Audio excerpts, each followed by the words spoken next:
Mesdames, Messieurs, je voudrais remercier les organisateurs de cette journée de m'avoir convié à y participer aux côtés d'intervenants, je dois le dire, tous aussi impressionnants à mes yeux les uns que les autres. J'avais dans un premier temps pensé parler du projet collectif auquel je viens de prendre part avec mes collègues de l'Université d'Angers, dont je voudrais dire un mot, si vous me le permettez, avant de commencer ma communication proprement dite. Ce projet, ce programme de recherche, qui s'intitule Écolite pour écolittérature, lancé en janvier 2014, est un pari scientifique régional porté par le Centre d'études et de recherche sur imaginaire, écriture et culture, l'équipe dont je fais partie, le CERIEC de l'Université d'Angers, mais aussi d'autres laboratoires comme l'AMO, l'Anticle moderne à Nantes, ou le 3LAM, langue, littérature, linguistique, au Mans. Le groupe associe des chercheurs comparatistes de différentes spécialités linguistiques et littéraires pour étayer la recherche dans le domaine encore méconnu en France, mais pas dans cette salle, de l'éco-critique, de l'éco-poétique et de l'analyse des rapports entre littérature et préoccupations environnementales. Un axe porte notamment sur l'émergence de ces préoccupations dans la fiction. Un autre particulièrement fécond cet automne est dédié à la littérature de jeunesse. Tous deux ont pour premier objectif, en tout cas, de constituer tout simplement un corpus à travers un catalogue de fiches de lecture d'ores et déjà disponible en ligne sur l'adresse très simple qui tombe sous le sens écolite.univ-angers.fr. Je la donnerai éventuellement aux personnes intéressées. Si le propos qui va maintenant suivre n'engage quant à lui que moi, il a néanmoins tout à voir avec ce que je viens d'évoquer, puisque le point de départ de mes propres recherches pourrait être formulé comme l'émergence des préoccupations environnementales et sociales dans la non-fiction. Je vais en effet tenter d'explorer l'idée que l'actuelle divergence épistémologique entre data-analyse et phénoménologie, entre économie de la connaissance et culture de l'interprétation, pour reprendre le sous-titre du livre, selon moi, décisif d'Yves Citon, L'avenir des humanités, est tout simplement l'héritière de cette autre divergence qui remonte au XIXe siècle, peut-être plus tôt encore, mais entre non pas science et littérature, mais une certaine idée de science et littérature selon laquelle elles seraient légitimement séparées, comme relevant de facultés contradictoires, au premier rang desquelles rationalité et émotion, d'une part, donc, et une autre idée, une autre certaine idée de science et littérature, minoritaire, vaincue historiquement, pour qui les sciences sont faites et écrites par et pour tous. Dans le temps qui m'est donc imparti, j'espère exposer, plutôt qu'une méthode à proprement parler dans l'analyse, dans la manière de faire porter les études littéraires sur les sciences,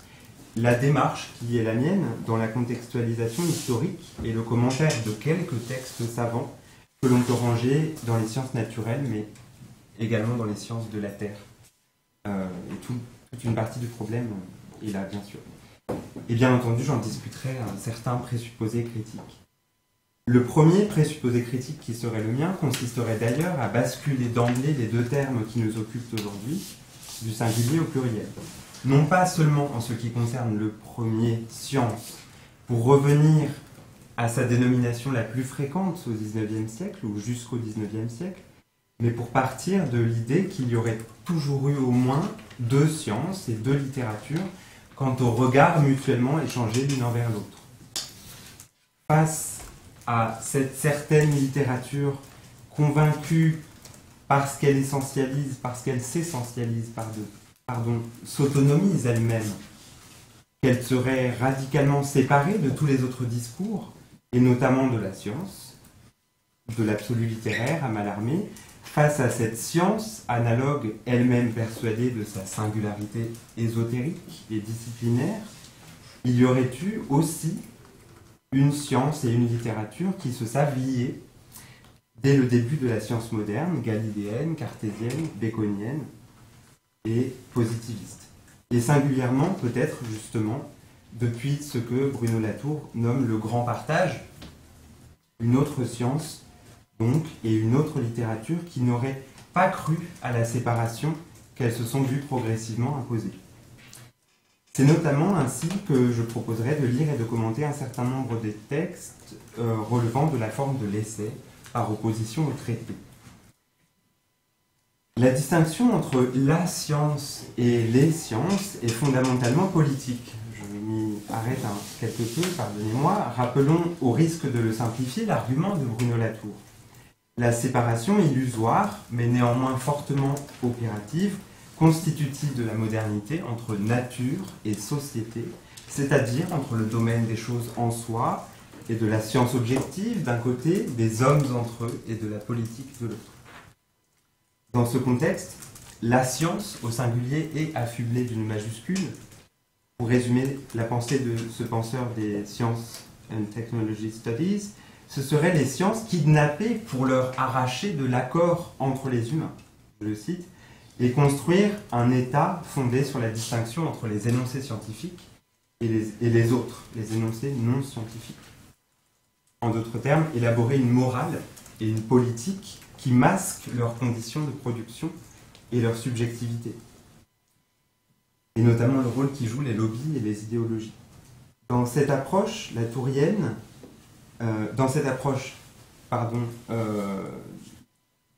décrite par Latour, qui est celle des modernes, qui confondent faits et valeurs, donc ce qui est demandé, ou devrait l'être de façon distincte, respectivement aux sciences et aux politiques, les faits aux uns, les faits aux scientifiques, les valeurs aux politiques. Les sciences non modernes, à contrario, par leur pluriel, produiraient selon Latour de nouveaux êtres qui sans elles ne feraient pas partie du monde commun avec qui elles nous font entrer en relation et même faire monde, voire former effectivement un nouveau cosmos plus harmonieux. Et Latour cite à ce titre les microbes, les transistors ou les particules élémentaires. Donc ces sciences au pluriel, par opposition à la science au singulier, intégreraient des êtres hybrides non encore prévus et dont la multiplication est un constat possible. Il y a, note quant à lui Jean-Claude Amezen, au cœur de la remarquable et surprenante efficacité de la démarche scientifique, et donc du langage même des sciences, une dimension qui peut parfois être déshumanisante. Je le cite encore, depuis 150 ans, les grandes avancées des sciences du vivant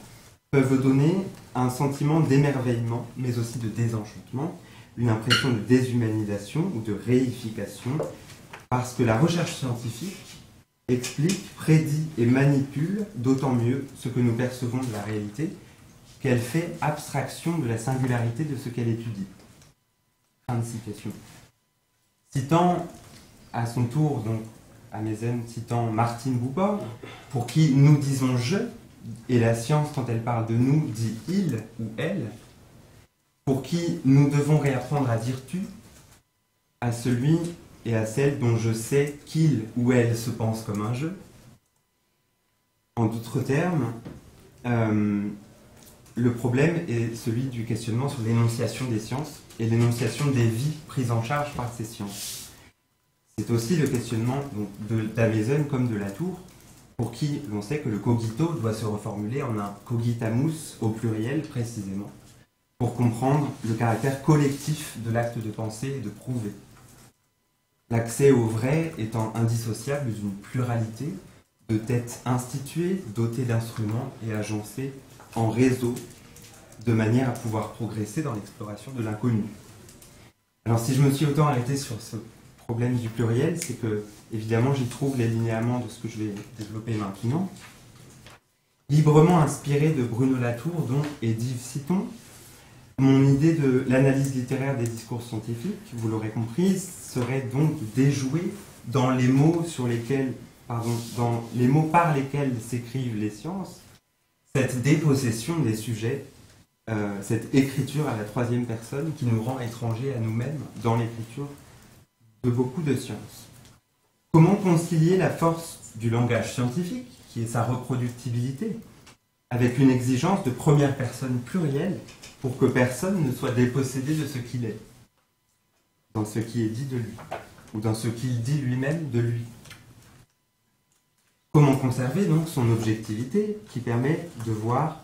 la réalité se dévoiler d'elle-même, tout en renonçant à l'apparence que ce langage serait indépendant de celui qui écrit. En assumant donc, en fait, la situation herméneutique, la situation partielle, subjective du chercheur dans les choses, pour prendre la formule de Merleau-Ponty, qui fait la différence entre le phénoménologue qui est au milieu des choses pour les connaître, et celui qui, le métaphysicien, est en surplomb des choses pour les connaître. Donc, comment être à nouveau dans le langage, dans les choses. Là où le métaphysicien, en surplomb supposément des choses pour les connaître, ou que l'on pourrait rebaptiser data scientist, voit le monde comme un ensemble systématique de données à récolter, à classer sous forme de tableaux, héritant donc en cela partiellement de la conception tabellaire de l'encyclopédie. Le phénoménologue, quant à lui, sans trop forcer dans mon manichéisme, qui, je n'en doute pas, donnera lieu à une discussion, ce phénoménologue emprunterait, lui, quant à lui, la voie antisystématique du texte, et singulièrement de l'essai, par lequel il n'est que lui. Il décide de n'être que lui-même, et de surcroît situé à un seul endroit. Mais parvient néanmoins à penser depuis ses limites quelque chose qui les dépasse. Comment faire que le langage de la science, en somme, ressemble enfin, au fond, à la façon dont la recherche se fait? À plusieurs, mais pas anonymement, par tâtonnement et pas interprétatif, à saut et à gambade, comme dirait Montaigne, dans un ensemble plus ou moins étendu de langues bien particulières, là encore pluriel, c'est-à-dire à chaque fois d'autant de visions du monde,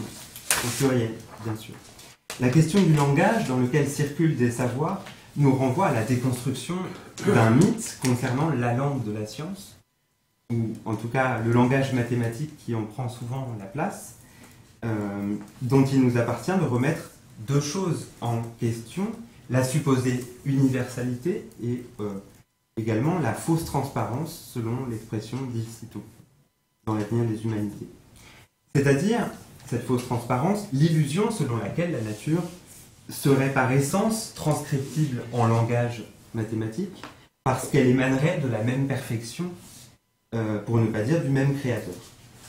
Il faut reconnaître que les sciences, comme tout ce qui passe par les langues humaines, fussent-elles mathématiques, ne sont pas neutres, ne peuvent pas être neutres. Loin d'une langue où les choses pourraient se dire d'elles-mêmes spontanément, je cite à nouveau Amezen, tout langage éclaire et obscurcit, révèle et cache à la fois. Après cette beaucoup trop longue introduction, il me reste à serrer les 3 points selon lesquels je déclinerai ce parcours, qui se propose d'éclairer donc les liens entre deux moments, le 19e siècle et aujourd'hui, autour de la question du hiatus entre deux grandes manières de savoir, et de savoir le savoir. Mon hypothèse serait que depuis la spécialisation disciplinaire et depuis la rupture entre science et littérature, au début de la modernité, jusqu'à l'abîme qui sépare aujourd'hui les deux conceptions, d'une économie de la connaissance et de culture de l'interprétation, se profile donc une même grande divergence. Et je voudrais tracer quelques linéaments d'une histoire de cette rupture et de ce qui l'engendre dans un premier temps, avant de me concentrer sur la divergence spécifique entre deux formes d'écriture au XIXe et possiblement jusqu'à aujourd'hui, essayisme et tractatisme, avant de terminer en montrant en quoi éventuellement la science relève d'une traduction perpétuelle. Alors premièrement, cette histoire à grands traits, il y aurait donc évidemment une infinité de débuts pour une histoire de la division entre science et littérature, division dont la journée commence par remettre en cause le cliché. Donc peut-être qu'ici je ferai des remarques un peu plus brèves que prévu. Cette division néanmoins, au moins imaginaire, produit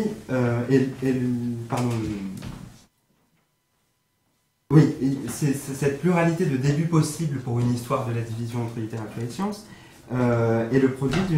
des facultés distinctes donc de l'imagination créatrice et de la rationalité. C'est sur ce constat donc, que s'ouvre notamment l'étude Nature Transfigured, Science in Literature, portant sur les 18e et 19e siècles, de Sally Shuttleworth et John Christie. Ils retiennent l'exemple d'un terrain, par exemple, muni de barrières, avec la France du XVIIe, qui d'ores et déjà possède deux académies, l'Académie royale des sciences et l'Académie française, d'où émaneraient déjà deux langages distincts. À vrai dire, ils rappellent, et c'est surtout le point qui nous intéresse, que ces facultés distinctes de la rationalité, de l'imagination créatrice, mais on pourrait en nommer d'autres, telles que la méthode, l'objectivité, en fait, sont des artefacts historiques produits par des pratiques institutionnellement localisées et par leur forme de communication. Elles sont les conséquences, selon eux, et non les causes, du processus de cartographie culturelle qui insiste pour polariser littérature et sciences. La polarité autorépulsive, toujours est-il qu'elle existe et qu'elle produit des effets, et elle est présente dès cette époque, bien sûr, aussi bien en France qu'en Angleterre, où de nouvelles formes d'écriture, telles que l'essai expérimental, se développent, soi-disant à même de fuir toute figuration, toute persuasion rhétorique, tout ornement, et de leur substituer un langage univoque, plain, au sens où l'on parle aujourd'hui de plain style, nu, à même de livrer la véritable signification de la nature interrogée selon la méthode expérimentale. Un retournement de paradigme est intéressant dans cette histoire, alors qu'à l'époque de Fontenelle, il s'agissait de conférer aux sciences le charme même des lettres, et donc, selon l'expression de Frédéric Charbonneau dans Écrire la science, l'art d'écrire la science, on a cherché donc, depuis Fontenelle, à faire bénéficier la science d'un lustre emprunté à la poésie, au portrait, aux formes de la littérature morale. Le mouvement s'est inversé au XIXe siècle, où il s'agit, tout au contraire, de Balzac à Zola, de faire jouir le roman du prestige de la science, celle de Cuvier, de Claude Bernard ou de Prosper Lucas. Le magistère a changé de camp, pourrait-on résumer par une formule à l'emporte-pièce, mais ce qui compte, c'est que le XIXe siècle dévide à ce titre un fil épistémologique qui lui préexiste. C'est l'avènement d'une description asséchante, sclérosante, calquée sur le modèle de la dissection, dont un vers, par exemple, un vers de Shelley, We Murder to Dissect, propose une méditation profonde, face à cette appropriation mortifère du vivant par le discours sur lui, c'est-à-dire en surplomb, on trouve ce que Laurence Daron-Gaïda a appelé l'épistémologie du vivant à propos de Büchner, dans un excellent article de cette année, qui selon elle, donc cette épistémologie du vivant, la métaphore de l'anatomie tire son ambiguïté du fait qu'elle pointe dans deux directions distinctes. C'est à la fois un mode d'accès à la vérité du corps et un miroir désenchanté de la condition humaine. D'un côté, je la cite toujours, elle suggère qu'il est possible d'atteindre une vérité dernière, aussi indubitable que les os sous l'enveloppe de la peau. De l'autre, elle semble dire que cette connaissance ne peut être que fragmentaire, éclatée, décomposée, à l'image du corps humain dévoilé par le savoir anatomique. Évidemment, manifestant par là même l'aboutissement de la métaphysique sous-jacente à la science moderne occidentale, si connaître et voir, comme le rappelle cet article excellent, la nature est vouée au morcellement, s'il faut ainsi la connaître, et le vivant à la mort de partie mise au jour par la science. Des phénomènes physico-chimiques transformés en données ne peuvent plus être qu'une connaissance du mort. C'est déjà l'argument de Canguilhem et de Bergson, mais je reviens à nouveau un peu en arrière pour revenir sur cet objet du délit. Qu'est-ce qui fait l'objet du rejet romantique? Rejet abordé par Gusdorff, notamment dans sa somme, Les sciences humaines et la pensée occidentale, et qui suppose, donc rejet supposé des sciences par le romantisme, évidemment, c'est loin d'être le cas. En tout cas, ce qui est rejeté dans une certaine science, ce serait la toute-puissance de la rationalité, en tant que seule voie cognitive, le matérialisme concernant la nature humaine en particulier, la tyrannie du voir depuis le XVIe siècle, où l'anatomie engage la connaissance sur cette voie. L'écrasement de l'individu, de la singularité, nommée plus haut, de la personnalité artistique et de l'imagination transcendante. Voilà en quelque sorte les piliers de l'argument séparatiste entre science et littérature, tel que les romantiques le mettraient en œuvre. En fait, c'est une certaine science, bien entendu, et non la science en tant que telle qui est contestée par eux. Sa version analytique, et non pas même en tant que telle, mais en tant que, dans la mesure où cette version analytique deviendrait hégémonique et écraserait la synthèse. C'est-à-dire que ça n'est que le refus d'un quart de ce qui est en quelque sorte retenu dans une histoire des idées un peu grossière dont je parle. Et en fait, si on retient l'idée que le romantisme rejette une science analytique au mépris de la synthèse, et donc les grands noms de ce refus seraient Goethe, Coleridge, promouvant l'organicisme, le holisme, on retiendra l'idée que, en particulier dans le romantisme allemand, la science est moins rejetée que dialectiquement remise à sa place dans une forme qui intègre à la fois le cognitif et l'esthétique. Les formules de Goethe à cet égard sont très éloquentes. Peu importe, d'une certaine façon, le rejet essentiel, pour le coup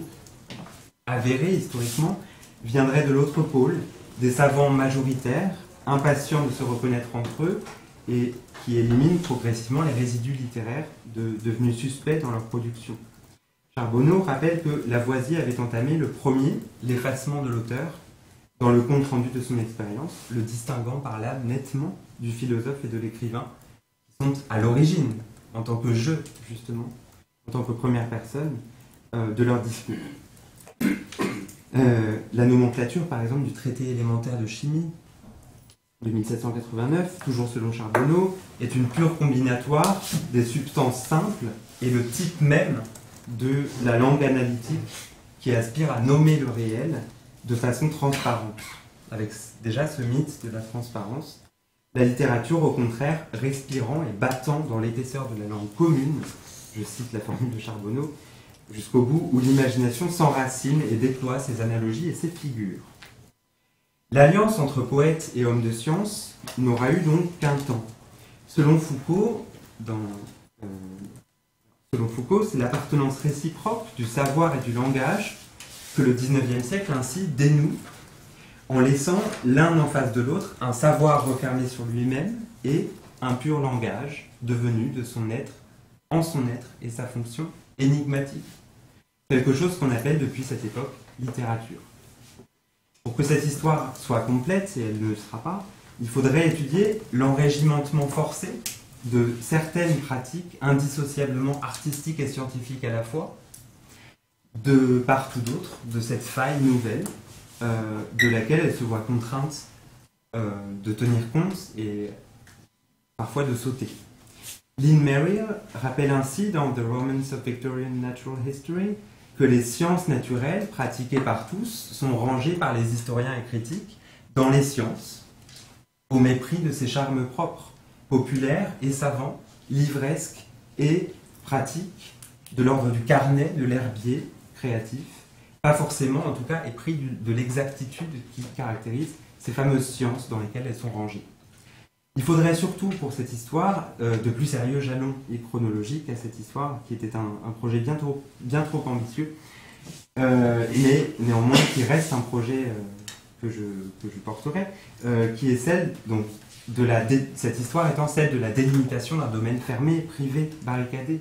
étanche, celui de l'oracularisation, de l'autonomisation, de l'ésotérisation progressive d'un discours scientifique tendu vers le fétichisme avec un A de fait, de l'ordre des faits, pour reprendre l'expression de Latour, et le règne des experts, à qui l'on demande, selon lui, aujourd'hui, l'impossible, à savoir de produire des consensus sur les faits du vrai, pour les remettre aux politiques, chargés à leur tour, de manière hermétiquement distincte, de produire des consensus sur les actes, du juste, en d'autres termes. J'aborde ici, sans transition, un deuxième temps consacré à Encore une fois, une sorte de tableau manichéen qui n'a pas lieu d'être, entre essayisme et tractatisme, pour suggérer la façon dont ce face-à-face opère encore aujourd'hui. Écrire les sciences de la nature au XIXe relève de plus en plus d'au moins deux modèles opposés, donc essayisme et tractatisme. En fait, cette distinction aurait déjà des origines qu'il faudrait étayer. Elle recoupe respectivement celles que l'on peut esquisser entre ce que serait un savoir-croire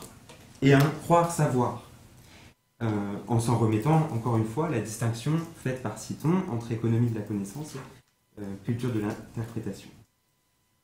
Économie de la connaissance dont les adeptes croiraient qu'ils savent, culture de l'interprétation dont les adeptes sauraient qu'ils ne font que croire, dans la mesure où ils engagent au sein de débats interprétatifs des visions personnelles, subjectives et situées. L'essayisme, c'est bien là sa marque de fabrique, depuis Montaigne, est bien une situation personnelle. Et je renvoie aux travaux de Bernhard Kuhn sur le lien étroit entre autobiographie et sciences naturelles dans l'écriture de Rousseau, de Goethe et de Thoreau, où il montre que les trois auteurs se sont intéressés aux sciences naturelles dans des périodes qui recoupent strictement la pratique la plus claire de l'autobiographie. On est de ce point de vue-là loin du cliché d'un Rousseau qui s'échapperait de l'histoire par son incursion dans la botanique, qui est au contraire très historicisante, très soumise au temps et à la manifestation même de l'idée de métamorphose, de changement. Le moi s'avère chez ces trois écrivains capable de bien plus que de simples fantaisies, donc de cette faculté peu scientifique, jugée en tout cas de plus en plus comme telle, de la fantaisie, loin de tout ancrage de la réalité. Au contraire, la perception entraînée, ritualisée, permet d'exprimer la situation du sujet expérimentateur dans la nature, notamment au travers de la marche. S'il y a révérence scientifique aux faits, ils sont toujours livrés par des expériences personnelles, et la plupart du temps racontées. Ils restaurent ainsi un terrain commun entre science et poésie, par la perception et l'imagination savante.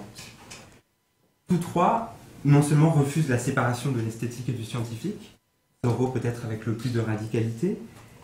mais surtout perpétuent, inventent une science esthétique, une Gaia Scienza, saluée par Nietzsche lorsqu'il expliquera que l'art est indispensable à la science pour que nous nous consolions des vérités qu'elle met au jour.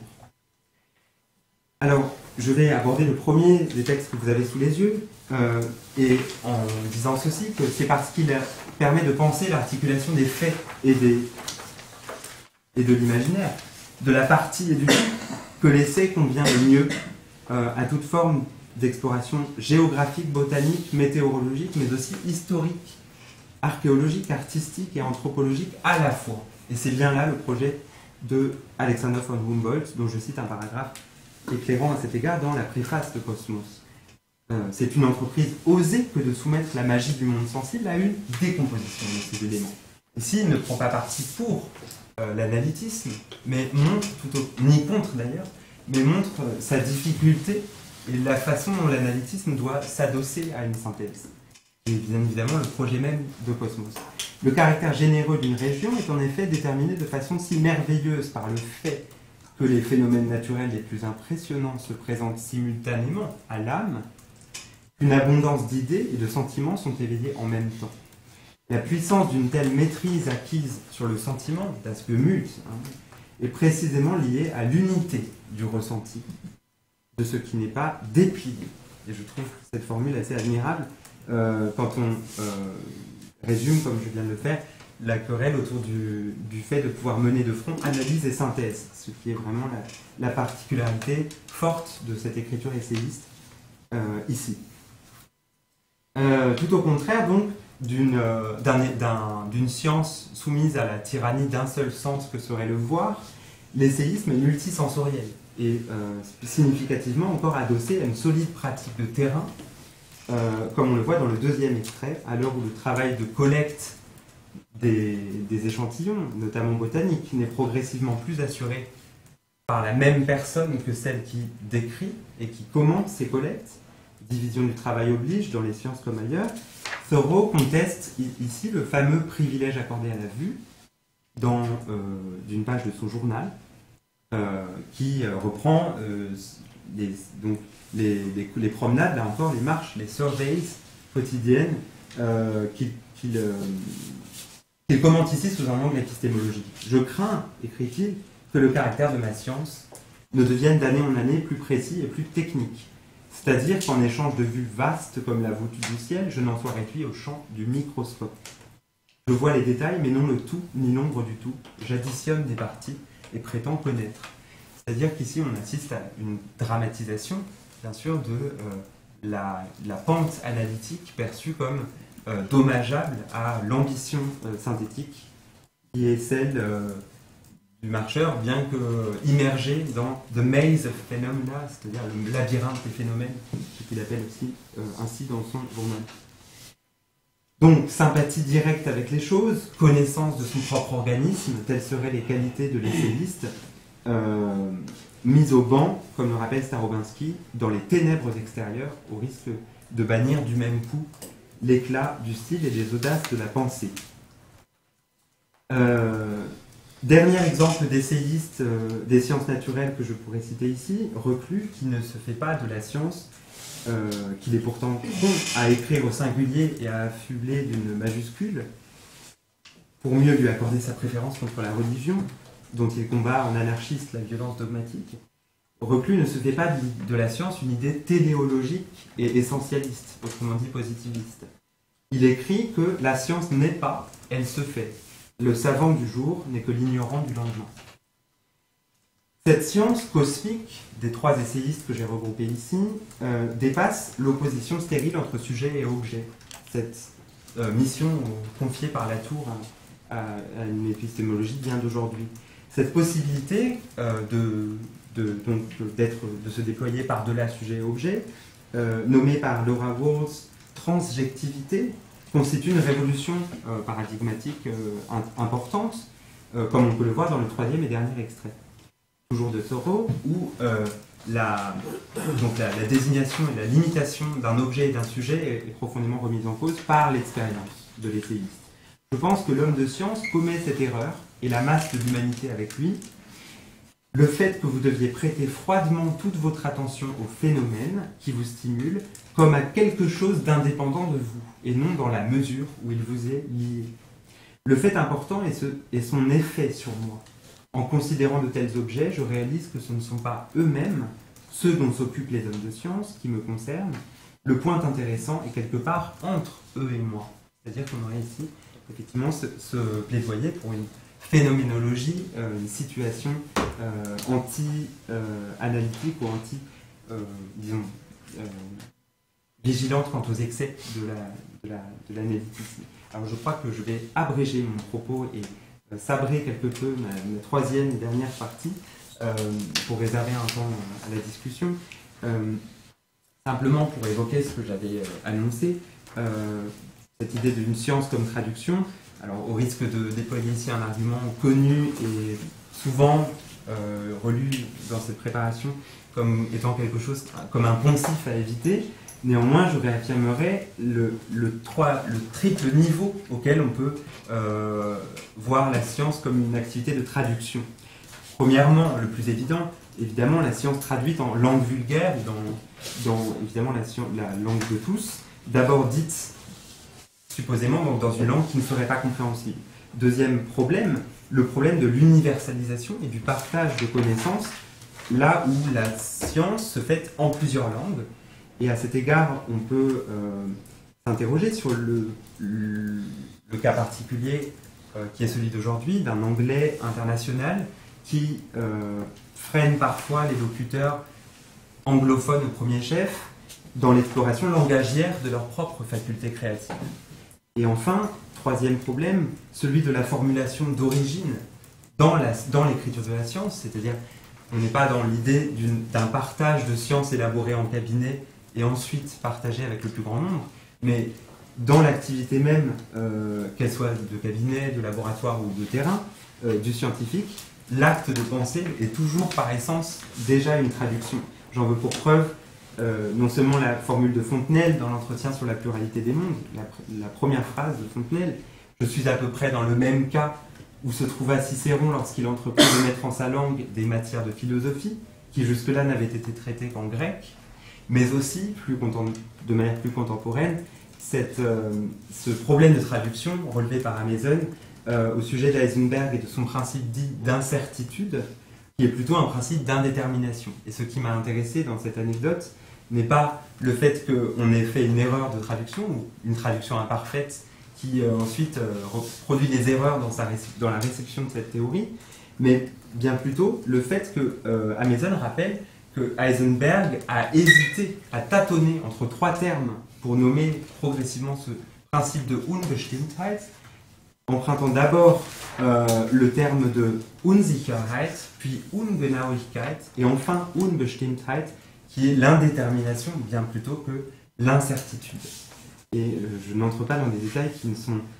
malheureusement qu'assez mal connus de moi, mais simplement je relève le fait que la science n'existe pas hors de son écriture, et singulièrement d'un tâtonnement notionnel que je dirais essayiste en diable, celui du physicien lui-même qui éprouve le besoin poétique de s'essayer à plusieurs mots plutôt qu'à un seul trouvé d'emblée. Alors, pour achever cette prise de parole, je dirais qu'en plaidant à ma façon, mais largement inspiré par Yves Citon, pour une interprétation littéraire des controverses scientifiques, il s'agit moins de déplacer les controverses technoscientifiques sur un terrain littéraire que de faire apparaître à quel point sensibilité littéraire et raisonnement scientifique sont étroitement associés, je cite ici Yves Citon, dans les réalisations concrètes à travers lesquelles les sciences pénètrent nos sociétés. En fait, ceci est déjà en pratique chez les scientifiques eux-mêmes, naturellement, même si la rédaction collective d'un article, la question que pose Citon dans plusieurs de ses livres, par une pluralité, la rédaction d'un article par une pluralité de scientifiques a une horizontalité qu'il faudrait analyser, à une division effective du travail plutôt rédactionnel, plus ou moins horizontale, plus ou moins parcellarisée, plus ou moins hiérarchisée. S'ajoute à ceci la question naturellement de l'accès aux data, l'accès aux sources, l'accès aux textes, aux productions scientifiques. Les analyses littéraires de textes savants montrent ce que la science révélerait d'humaniste, d'interprétatif, d'herméneutique, de littéraire, de poétique, une science qui ne se prêterait plus à une telle analyse s'il peut exister quelque chose d'approchant, mais à l'heure où d'authentiques tâches de sens sont confiées parfois à des machines, la question mérite au moins d'être posée. Une telle science, qui ne se prêterait donc plus à une telle analyse poétique, aurait par conséquent perdu toutes ses qualités. La binarité, polarité historiquement entretenue science-littérature peut donc être féconde dès lors qu'à l'image de la nature elle-même, nous nous montrons encore capables de réunir ce qui semble séparé et non pas seulement de diviser ce qui paraît uni, c'est-à-dire de ne pas préférer l'analyse ou la synthèse l'une à l'autre.